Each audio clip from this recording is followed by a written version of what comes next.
Hey, this is Andy Jenkins, and welcome to episode 165 of the podcast. And this is really the fourth week where I'm bringing you information specifically from the audiobook of my new book, Soul Wholeness. Now, a couple episodes ago, in episode number 160, I brought you some information from the introduction where I really took you back into the world that I was living in when I took the psych eval, and really did that to show you, hey, there's no guilt, there's no shame, there's no condemnation when you find that you're struggling in the area of your mindset, in the area of your emotions. Now, let's face it, if somebody has a broken arm, we don't guilt or shame them because they're struggling with their physical wholeness or health. If somebody goes to the gym because they're overweight and they're deciding, hey, I'm going to cut 10, 15, 20, 50, whatever pounds and just reclaim my body back and walk in physical health, there's no guilt or shame or condemnation or any other type of thing for that. In fact, we celebrate it. And what I really believe we should do is celebrate and encourage when people take ownership and begin to start walking in soul wholeness. So often we look at that area and we either ignore it and don't think anything about it. We think about body health and we even think about spiritual health. But this area of the soul that encompasses your mind and your emotions and your mood and your feelings, goodness, that is the area that can hijack life the most, and it's the area wherein you can find the most opportunity and freedom to grow and find some success that will really serve you well in each area of your life. And so with that, took a break to begin the Coaches series. That will be back again next week. But then in episodes 163 and 164, we talked about two different types of soul wounds that I mentioned in the book and I mentioned in the 14 video online on-demand course. The link to the book, to the audiobook, to the on-demand course are all in the show notes below. I would love for you to take advantage of that. It's 4 hours of video you can watch, rewatch as many times as you want. You log in, it'll work on your computer, it'll work on your phone. You can sling it up to the Apple TV and watch in your house on the television. All of that information is there below. Anyway, we talked about in episode 163 dealing with the present when we wrongly read it in light of the past. That led us to a conversation really about post-traumatic stress disorder. And then we shifted. In an episode 164, we discussed addiction. We discussed soul ties. We discussed why so many times we see unhealthy fruit in our lives, and we determined that to deal with bad fruit, you really need to put down a healthy root. And when you have a healthy root, fruit that you want tends to emerge. From there, we move to this third type of wound. This one is not a response to an external threat. This is really something internal that's going on, that it's guilt and it's shame. In fact, the technical term for this is moral injury.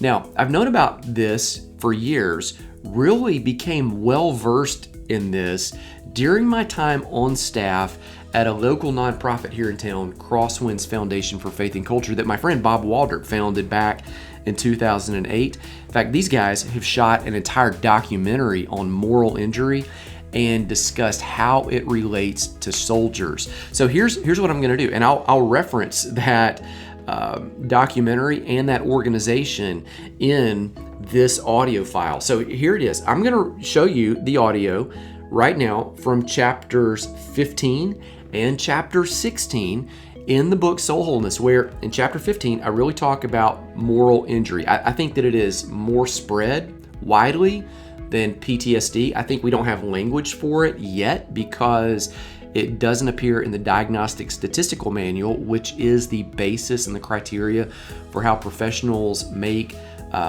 diagnoses, how they prescribe, how they treat mental health conditions.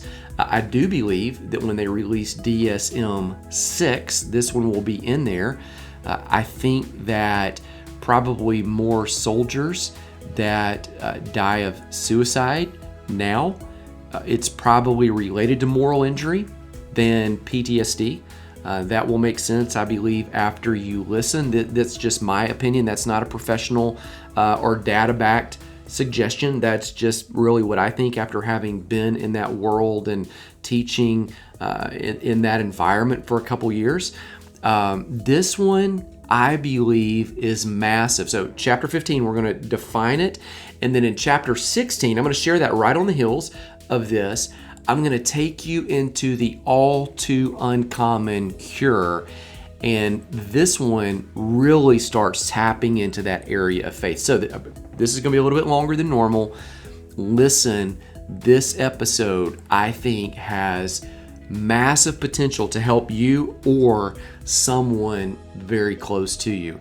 I'll be back at the conclusion of chapters 15 and 16 from the book Soul Wholeness. Chapter 15, More Powerful Than PTSD. Main idea. We're born with the moral compass, an internal rudder of right and wrong. When we violate our personal conscience, soul wounds can occur. Moral injury, a soul wound akin to PTSD, is often the result. Rather than eliciting a fight or flight response, moral injury creates feelings of guilt and shame. Throughout this book, we've addressed soul wounds that are primarily mental, our mindset, or emotional, our feelings. But there's another area we haven't spoken about, namely spiritual health, our faith. In the same way our emotions can be broken, so also can the unique connection between our soul and our spirit. Perhaps this story will help illustrate what I mean. Washington Booker III is one of the warriors featured in the documentary Honoring the Code. I'll explain more about that documentary in a moment. Booker was a U.S. Marine Corps sniper during the Vietnam War. When he was interviewed for the film, he said boot camp actually altered his definition of what it meant to be human. At least it did for a moment. He said, when you show up for boot camp and you go to infantry training school, they constantly drill into you that your job is to close in and kill the enemy. He reminded us there's a tension you feel because when you begin, killing is not normal to you. They turn it into something else and make it acceptable. They run you until you almost fall out, and then you yourself begin saying, kill, kill, kill. You begin to cheer for something you were once adamantly against. More relevant to our discussion about overall wholeness, Booker told a story from the battlefield. He reported, I was a sniper. During a battle, I killed an NVA lieutenant. It was about 4 or 5 o'clock in the morning when they hit us. I remembered where he fell. Notice what he said. In the same way a hunter makes mental notes as to where the deer or bird fell so he can later collect it, Booker marked where his target died. He confessed why. So I could go and search the body for souvenirs after the battle. The battle raged most of the day. Late in the afternoon, well after the U.S. forces pushed the Viet Cong troops away, Booker looped back to check the body. I checked his belt and I took his weapon, he said. Then I opened his wallet. Remembering what he saw next, he reminisced. There were some pictures in there, probably someplace in North Vietnam. And in those pictures were him, a woman, and some children. I knew then they were his wife and kids. Those few seconds changed him. At boot camp, killing became acceptable and encouraged. It no longer felt that way. The pendulum jerked back in the opposite direction. Hard, an invisible wave of regret crashed over him, submerging him amidst his thoughts as he stood on the battlefield. Booker revealed, that very second, the man I killed became a human, not a combatant. He was no longer some evil force moving along the ridge lines or shadows. He became a person. His wife and his kid were now somewhere crying. Needless to say, I never searched another body. The unexpected plot twist.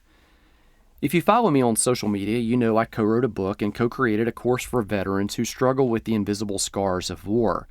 I did so in partnership with the nonprofit known as Crosswinds. That's how I got introduced to Booker and his story. My friend Bob Waldrop founded the organization over a decade ago. Shortly thereafter, as an overflow of some of the projects he found himself and his new organization involved in, he launched Front Porch Media and Entertainment in 2012. His goal was to better utilize film as a means of serving others. It became apparent that the first full-length feature needed to focus on the facet of his organization that focused on public policy and military service, specifically by creating a documentary aimed at helping military personnel who were suffering mental and emotional trauma, such as PTSD, as a result of their deployment, combat experience, or separation from family members who had been deployed. The nonprofit released the first film, Invisible Scars, in 2014 and immediately gained wide grassroots distribution, largely by word of mouth. DVDs of the film were passed from person to person and, through generous donors, provided free to veterans and their families. 50,000 were given away in the first few years. This accidental method of mass distribution created a relational connection between the organization, government agencies, service providers, and current and former soldiers. Here's where it gets super interesting. When you film a documentary, you have an idea of where the film will most likely take you, but you've got to remain open to the possibilities that it might take a turn you don't expect. It could lead you somewhere else completely. Icarus, the documentary which won an Academy Award for Best Documentary Feature, is a prime example. I streamed the film on Netflix one evening and was shocked at the radical turn it took. The film began as a study in illegal sports doping. The filmmaker wanted to know if he could improve his performance with drugs in cycling. Along the way, he connected with a Russian scientist who became a trusted friend, a friend who later revealed he ran a state-sponsored doping program for the Russians. The result was a full-fledged, totally filmed whistleblow on the Soviets' Olympic doping program. No one, particularly the filmmaker, saw that coming. In some sense, this sort of plot twist happened with Invisible Scars. Bob and his team thought they were just creating a documentary about PTSD. Along the way, though, they continued bumping into something known as moral injury. It looks like PTSD at first glance, many professionals and service providers said. But the same treatment protocols don't help. It's clearly not PTSD. And if you treat it like PTSD, it doesn't work. You've got to do something else. Others observed, sometimes you find them together, both PTSD and moral injury, but they're different. Now, moral injury looks like PTSD at first glimpse because the symptoms, the externals, the fruit, manifest in common expressions. Notice the following graphic. Now, in the book, there is a graphic here. It's labeled Common Symptoms with Moral Injury and PTSD. And it reminds us that PTSD, as we've already discussed earlier in the book, is a flight or fight response that results in, number 1, hypervigilance, 2, re-experiencing symptoms, 3, avoidance symptoms, or number 4, negative feelings. That's, for the most part, a mental and emotional type of response to an external threat. And most often, the symptoms you'll see are anger, anxiety, depression, insomnia, nightmares, self-medication, and withdrawal. Now remember that list. Now, in this chart, I have an overlapping circle where I have moral injury, and I describe it as guilt and shame. I'll flesh this out in a moment in the book because of, number 1, a violated conscience, and number 2, there's feelings of being unworthy or less than human.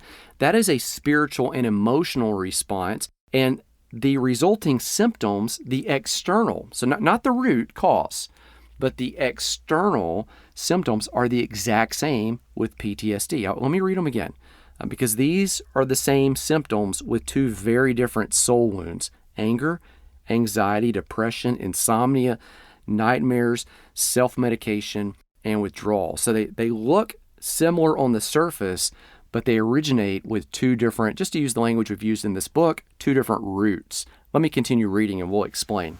In-depth interviews with soldiers, their family members, and additional professionals revealed that what they kept hearing to be true was, indeed, true. Different than PTSD, moral injury is a real issue, and not only that, it's deep. In time and through many conversations, it became apparent a follow-up film was needed. So in 2016, Crosswinds released Honoring the Code, a film addressing issues of moral injury, which you may not yet have heard of, and survivor's guilt, which you probably have heard about. The short version is this: moral injury most often occurs when your conscience is violated. Think back to Dr. Perkis's 3 facts about human nature we discussed in Chapter 10. Number 1, we're designed to explore and grow. Number 2, we bump into things which cause pain, something we want to avoid. Number 3, we create internal rules, often subconsciously, to help us manage the tension between facts number 1 and 2. And some of those rules are functional, they're healthy and help us. Others are dysfunctional, they're unhealthy and hinder us. Well, turns out there's also a human code that's hardwired into the vast majority of us, a set of subconscious rules. C.S. Lewis, the English professor who wrote the Chronicles of Narnia, likened it to a moral compass or a moral law. Theologians refer to it as the image of God and the law that's written on our hearts.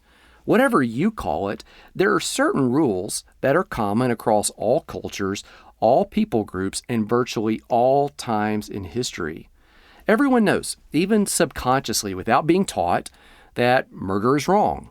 Lying, cheating, and stealing aren't right. Rape and sexual assault are unacceptable. Men should defer to and honor women, children, and the elderly. In other words, we come hardwired with a set of rules. When we break these functional rules, these rules are our friends, and they're healthy and help us. Even if we've never been told not to, we feel deep internal unrest. We feel pain. We may feel broken. Why? Because each of us have a conscience which actively communicates with us. Moreover, that conscience connects to the deepest, richest part of us, our spirit. Your moral compass. Webster's dictionary defines conscience as the sense or consciousness of the moral goodness or blameworthiness of one's own conduct, intentions, or character together with the feeling of obligation to do right or be good.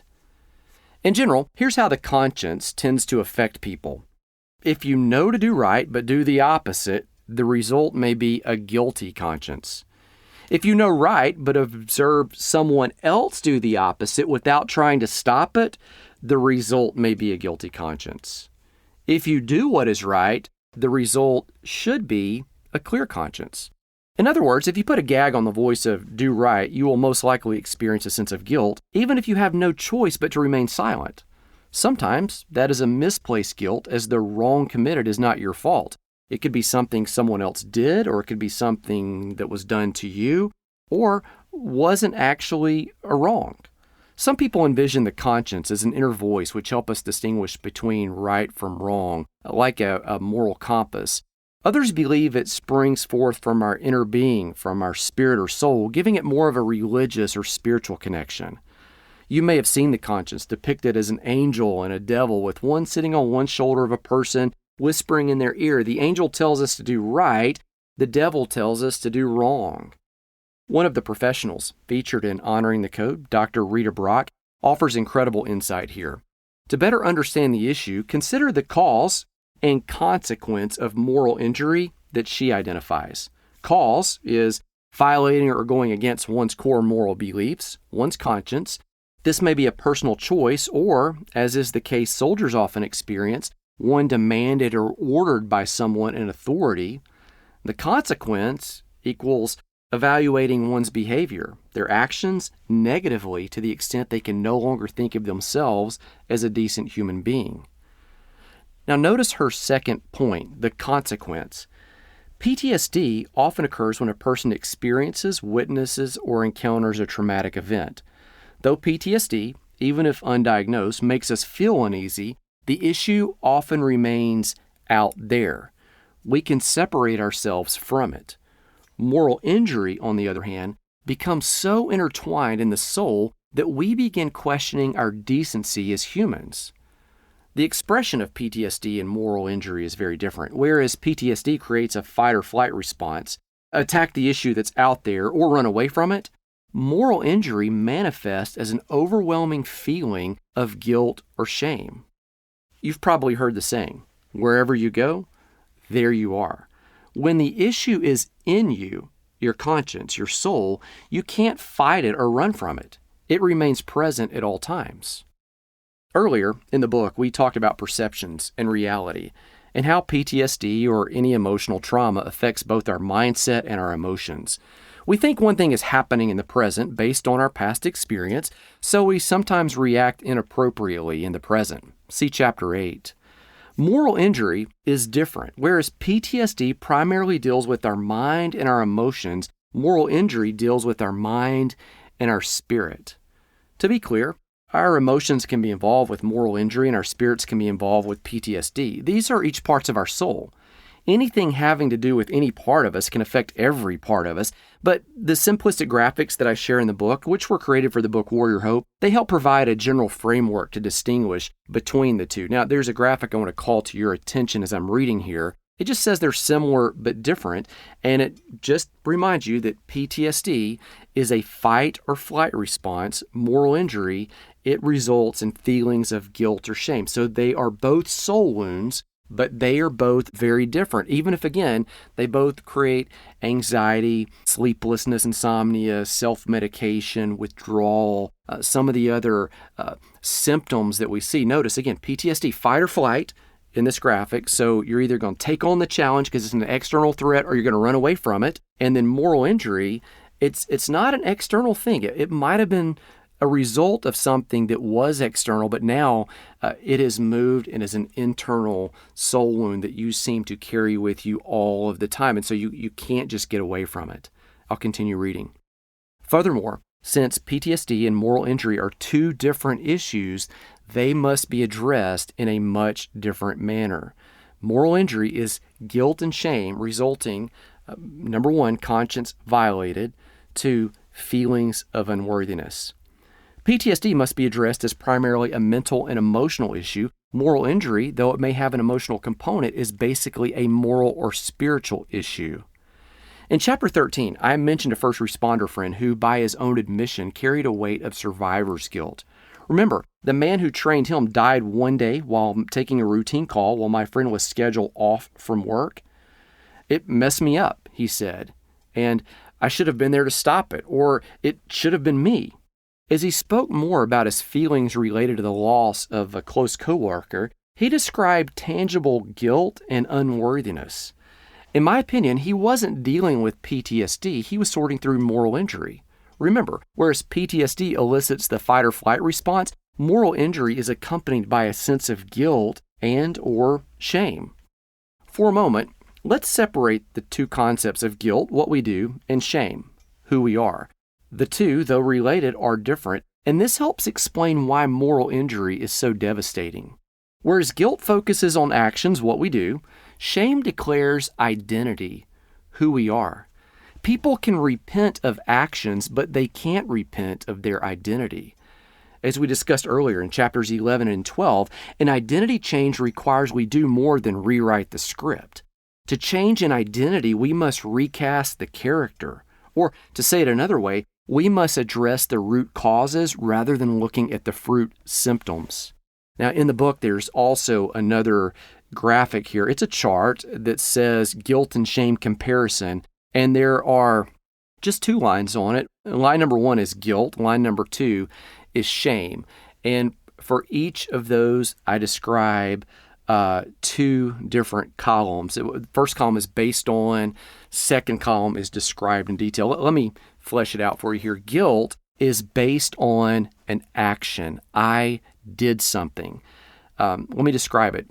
Guilt is the result of something you do. It may be out of character for you, or it could have been based on circumstances. A good example of this would be soldiers who have to take a life, such as Booker did, in the line of duty.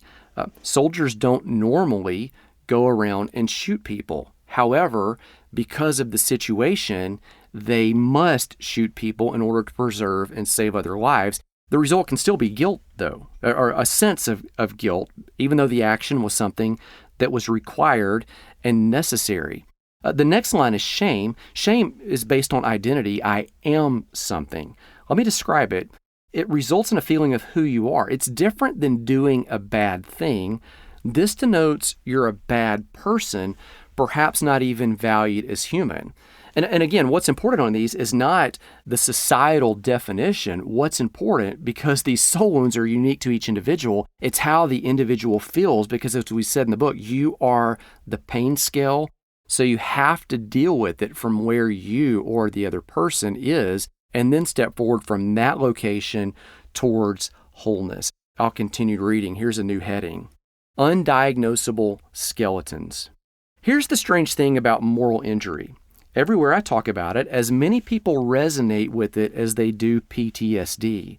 By that I mean this. In the same way most of us are not diagnosable with PTSD, understanding it helps us navigate our own emotional wounds. Most of us do not have moral injury, but we do struggle with feelings of guilt and shame. We see something tangible that we can connect with. Even though we see it, sense, or feel it in our own lives, it may not be as extreme as the full-blown psychological condition. Seeing that outlier provides language for us whereby we can understand our own experience. Based on what we learn, we find ourselves more equipped to step towards overall health. The goal remains not to receive or reject a diagnosis either way. The goal remains living whole. Here's the kicker, though. No one can currently be diagnosed with moral injury. It's not included in the DSM-5, which provides the basis for receiving any diagnosis. But then again, remember, our goal isn't to get diagnosed, nor is it to avoid a diagnosis. Our goal is to walk in total health. That is, we want to define where we are so we can walk into who we're designed to be. Not as bad as Booker. You probably don't have a story like Booker's. Few people do. Your story may be something more like this. A decade ago, I met a friend for coffee every Tuesday evening at 8:30 p.m., right after we tucked our kids in bed and had time to make a quick drive to the nearby Starbucks. It was our weekly one-to-one small group. One evening, he told me he needed to get something off his chest. It was something he did a long time ago, something he never told anyone, not even his wife. "What's up?" I asked. "A few years ago, He completely filled in the blank, telling me in a few short paragraphs the situation, the sin, and the stranglehold the secret held on him since the event he was hiding first happened. I thought for a moment. Then I looked at him. Is that it? Is that what you've been carrying? I expected something more, a somewhat bigger reveal. I mean, what he told me wasn't a small issue. It was significant, but the shame he expressed disproportionately outweighed the guilt of what he had done. Immediately, I learned two things. The first is that the power of a hidden secret grows exponentially the longer we keep them dead-bolted behind closed doors. No matter how big they are, no matter how much we fear sharing them, the sooner we release them, the easier. The second is that, like we discussed with emotional wounds, the size and scope of sin is often in the eye of the beholder. Don't misunderstand me, wrong is wrong, but for various reasons it affects each of us differently.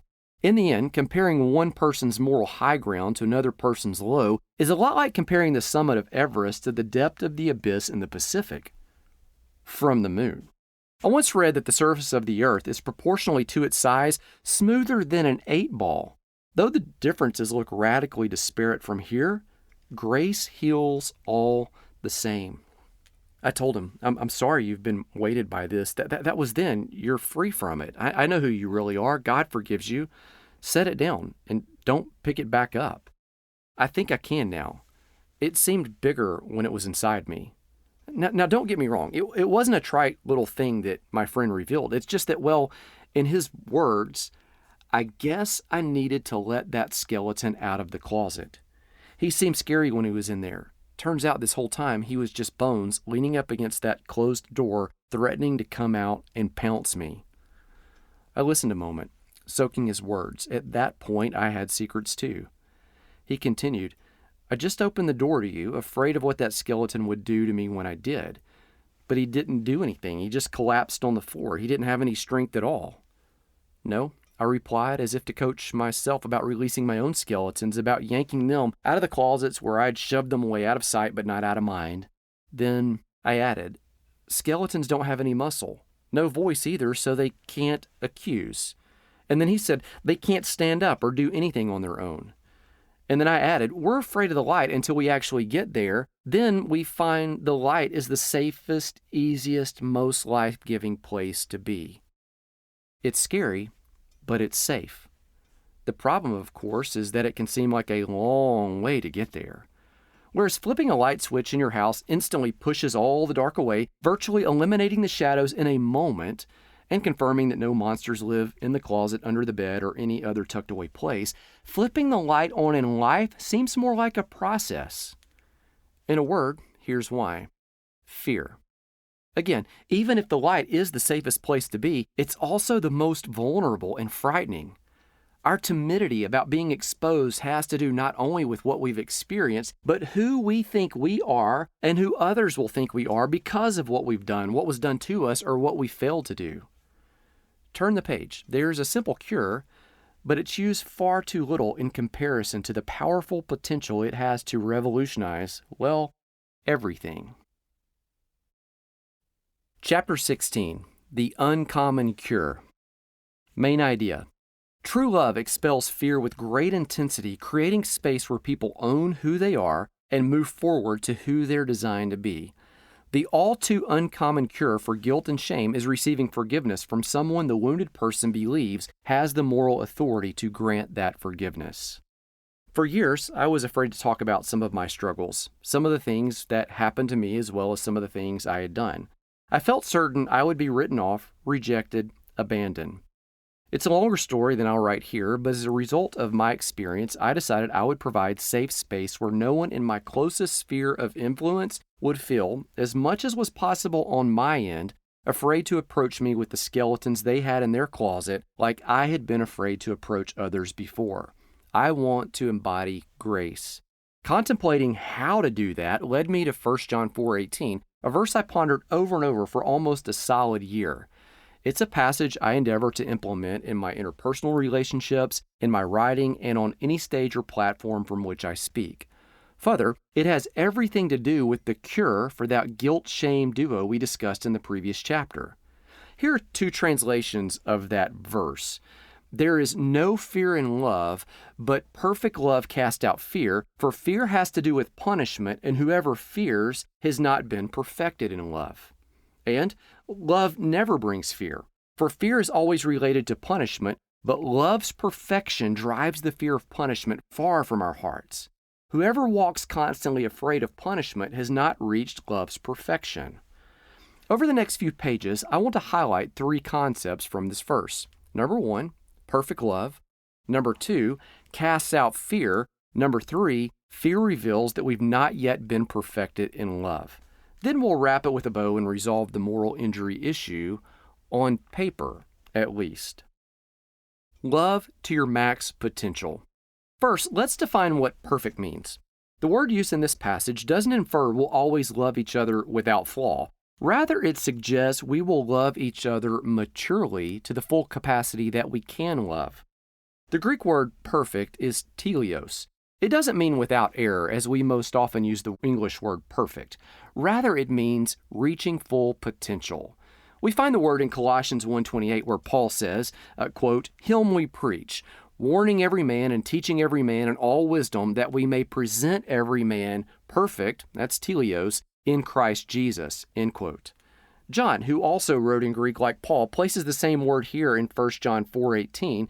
So he writes about a love that reaches the full potential or fulfills the purpose for which it was created.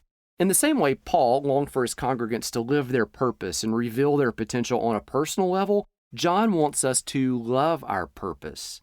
That is, he wants our love to be whole, complete, and full of life. Since the Spirit indwells us in His fullness, that is our capacity to deliver the very heart of the Father to the world in which we live. What does that love look like? Well, read the verse again. John describes it. A teleos love pushes fear out and makes massive space for grace. A la 1 Corinthians 13, teleos love hopes for the best, believes the best, and never fails, even when the person being loved clearly falters, 1 Corinthians 13:4. In fact, this love keeps no record of wrongs at all. It actually endures and abounds all the more aggressively when sin is present. See Romans 6:1.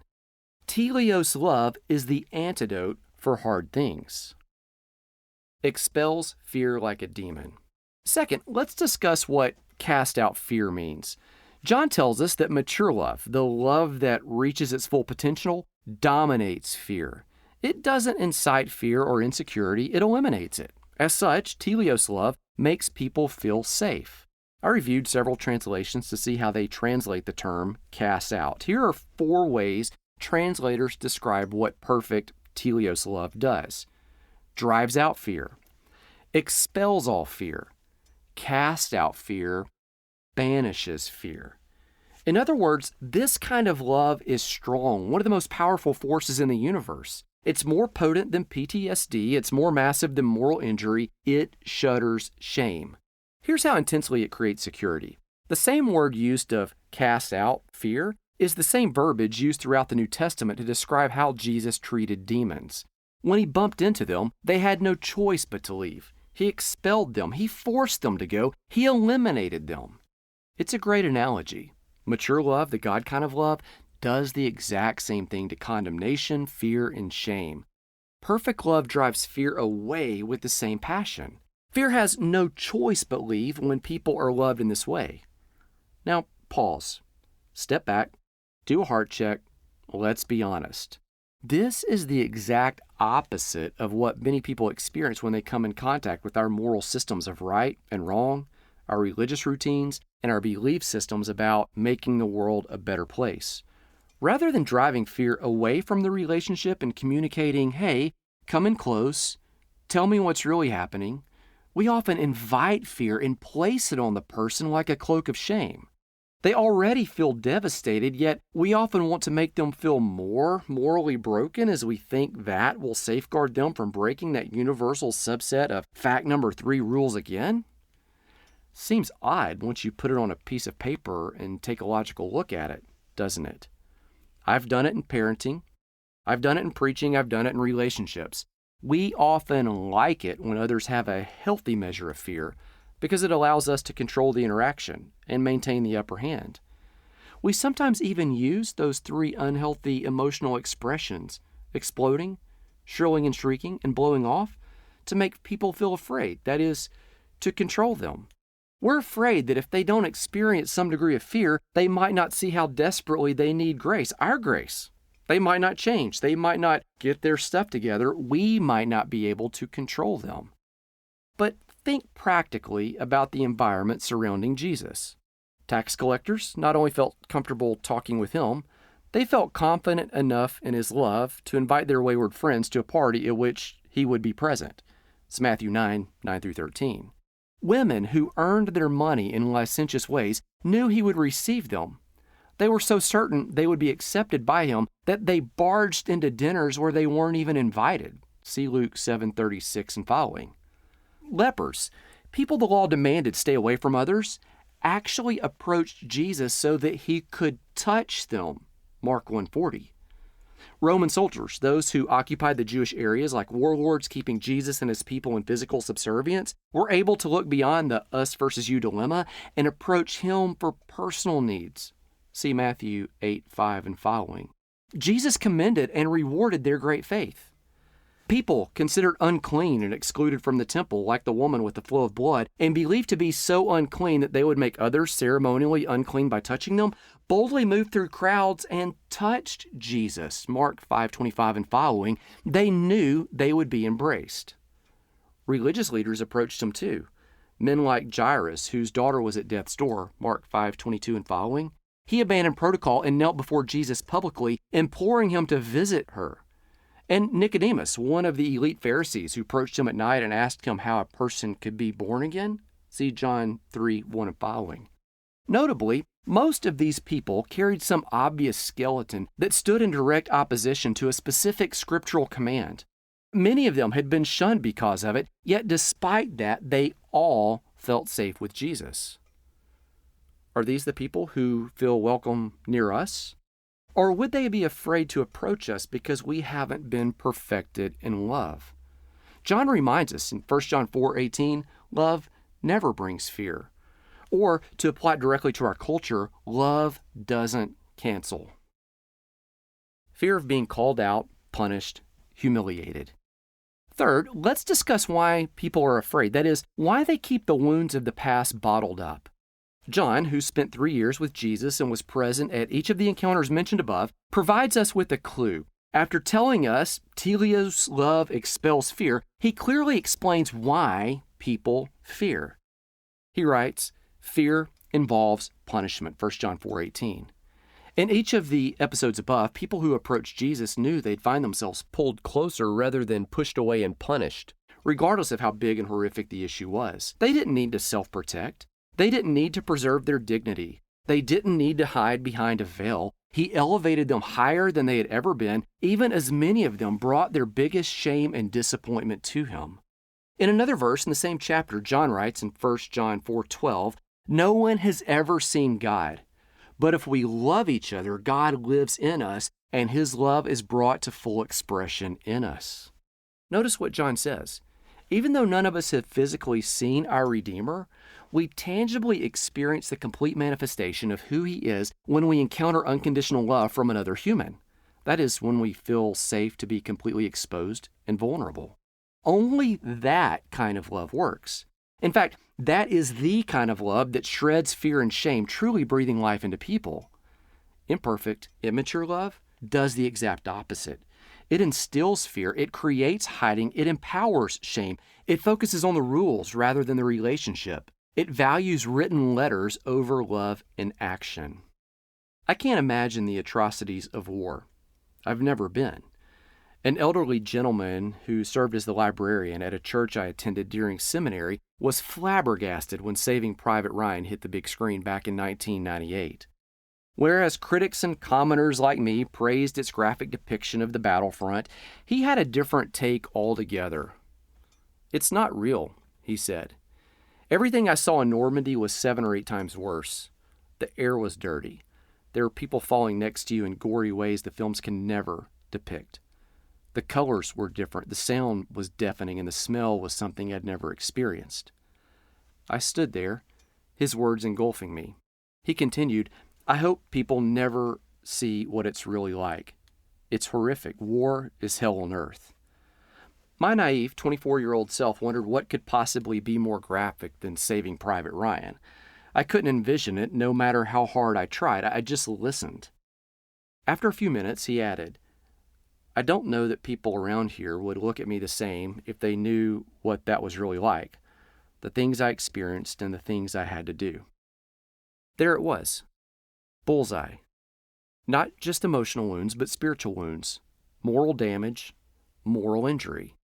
Something had stung his soul in the deepest way. He wasn't fighting or flighting, as is the case with PTSD. He carried guilt and shame. And this brave soldier who had stared Hitler eye to eye was afraid of church people. "Would we look at you the same?" I asked. "Yes. All of that destruction you see on the film and everything that happened during the war, that was done by people, by soldiers, by young men like me." Sadly, I never thought about that conversation again until after I began writing this chapter. In my mind, we had accepted him. He was the church librarian. He was one of us. But in his mind, he wasn't. He always carried around the baggage of things he held back, a skeleton in the closet that seemed infinitely scarier the longer it remained propped behind closed doors. He was afraid that if he revealed that skeleton, we would shun him. Growing up in a religious environment, he'd probably seen enough evidence to verify that, yes, shunning happens. Sure, we cloak it in acceptable language, but we still do it. We often, even sometimes unintentionally, shame people into silence about their biggest secrets, their deepest hurts. As we began writing Warrior Hope, working our way back through the invisible scars and honoring the code documentaries, and sitting across the table from numerous veterans of all ages, we heard the same refrain from many of them. "I'm not so sure what my family would think of me if they knew the things I did over there. And if people understood how many things I had to do that I never thought I would ever do." Or, "I feel like there's a me from over there that I would like to leave there, and I feel like there's a me now." There's a tension between those two. In other words, they're afraid they won't be accepted. You don't have to endure war to feel that same tension. In fact, though most people have never been to battle, I venture to say most people feel this tug of war between the person they project and the person they truly are, like we discussed back in chapter 6. What it has to do with moral injury. All that said, let's talk about what this has to do with moral injury. Moral injury occurs when the experiences or choices a person makes or is exposed to, even through no fault of their own, conflicts with their personal code of conduct, morals, or ethics, the things we hold as right and wrong. As you can imagine, anyone struggling with this will feel great guilt and or shame. I just relayed what I've heard from soldiers, but the mantra is the same from people who experience moral injury for any reason. Let me tell you what the data reveals, and I promise you'll understand why 80% of this chapter seemed more like a Bible study than a chapter in a book about soul freedom. It seems like a simple answer, but the data is consistent. Practitioners of healing who study moral injury from both secular sources and sacred sources agree that overcoming moral injury requires one thing. You can't bottle it, you can't package it, you can't mass deliver it. The all too uncommon cure for moral injury is receiving forgiveness from someone the wounded person believes has the moral authority to grant that forgiveness. They need to hear the words, "You're forgiven. You're accepted. It's the past." Some even need to hear, "I'm proud of the person you are." And others need to hear the words, "I love you." Who has the authority to gift these words? It depends on the person who needs it. It might be a pastor, a priest, or a rabbi, a former coach, an officer or soldier someone served with, even veterans they don't know personally, someone else they perceive as an authority. It must be someone they believe, sense, or feel has the authority to impart that forgiveness. It is at this point the healing process often begins. I know, you might have been looking for a more revelatory answer. For 7 steps, a weekend retreat, a pilgrimage, or something akin to doing something significant rather than receiving something significant. If you come from a faith tradition, you might have also just winced a bit when I said that coaches, soldiers, teachers, and anyone else can dispense forgiveness. I know, it sounds strange. But then there's this. During Jesus' ministry, the Pharisees regularly scolded him for forgiving people. In their mind, only God could do that. In response, at the end of his time on earth, Jesus did something incredibly interesting. We find it in John chapter 20. After they discovered the empty tomb, the disciples hid in the upper room, afraid they might be killed too. Jesus appeared to them behind the locked doors, showing that our emotional duress, even fear itself, doesn't hinder him from finding us. John tells us he breathed the Holy Spirit on them, and then he declared in John 20, verse 23, "If you forgive the sins of any, they are forgiven them. If you withhold forgiveness from any, it is withheld." Clearly, he expanded the power of imparting forgiveness farther and wider than the religious elite of the day dreamed possible. Not only could God in heaven forgive sins, but his Son certainly could, Mark 2, 10 and 11. And not only could that Son forgive sins, but all the king's sons and daughters could. Perhaps this is why Jesus said that all men will know you are my disciples, by the way you love one another. See John 13, 34 and 35. Love communicates something nothing else can. Love is the greatest revelation possible to an unbelieving or desperately wanting to believe world. Love creates sacred space where much needed healing happens. And remember, sacred and secular professionals alike agree that freedom is found in forgiveness. If this describes you. If you're suffering with guilt or shame, let me remind you that you can always find a story to back your perception that you'll be rejected. I revealed the most to the person I loved the best and was shunned the hardest. And, like the vet in the church library, I've learned that some of the biggest offenders of loving people imperfectly are the most oblivious to it, even using pop psychology, Bible verses, and well-worn phrases that sound more cliché than real. But that's not the norm. Most people want to dispense grace because at the core, they know they've needed it and will need it again. Freedom is always found on the other side of transparency. Perhaps you need to let go of things you've done, or you need to release the weight of things you've experienced, things that were done to you or things you witnessed firsthand. Whatever the case, freedom is found in the light. Label it, light it up, let it go. Yet remember that not everyone needs access to your story.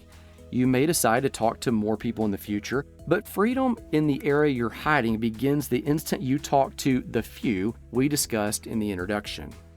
Turn the page. In the next chapter, we'll discuss what to do next to continue moving forward. Freedom isn't just about dealing with the past, it's about letting go of who you were so that you can live as the person you're designed to be. That is, freedom is something you proactively choose every day. Okay, so there it is. And I think after listening, you might realize, wow, I believe that one is far more widespread than PTSD. Probably not more widespread than some of the soul ties, now that we've defined that in a different way. But this one right here, guilt and shame, those are massive.